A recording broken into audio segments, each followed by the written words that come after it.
1919 का जो ओल्ड भारत और उसके बाद अभी का जो 20s का जो इंडिया है उसमें जमीन आसमान का डिफरेंट है। अब हुआ यूं कि 1991 के बाद इकोनॉमिक लिबरलाइजेशन वो क्रिएट होने के बाद इंडिया में बहुत सा डिफरेंस है।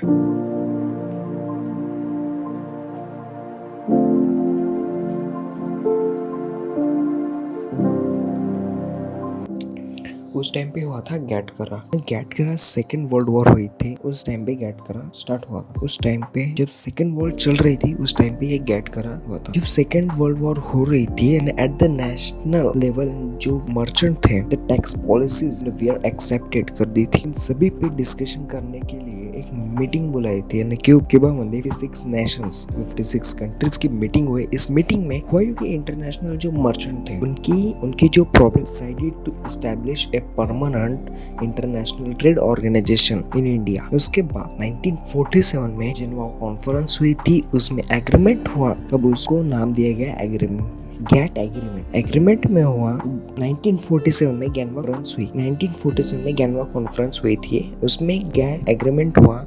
उस एग्रीमेंट को गैट एग्रीमेंट बोलते हैं। अब बात ऑर्गेनाइजेशन की 1 जनवरी 1995 को 123 नेशंस कंट्रीज की एक ऑर्गेनाइजेशन क्रिएट हुई। जो ऑर्गेनाइजेशन थी इसी को ही ग्लोबल इकोनॉमिक ऑर्गेनाइजेशन बोलते हैं। जो वर्ल्ड ट्रेड ऑर्गेनाइजेशन थी यानी इसके प्रस्ताव उसकी जो मेन जो डॉक्यूमेंट थी वो ऑथर डकेल इन्होंने क्रिएट की।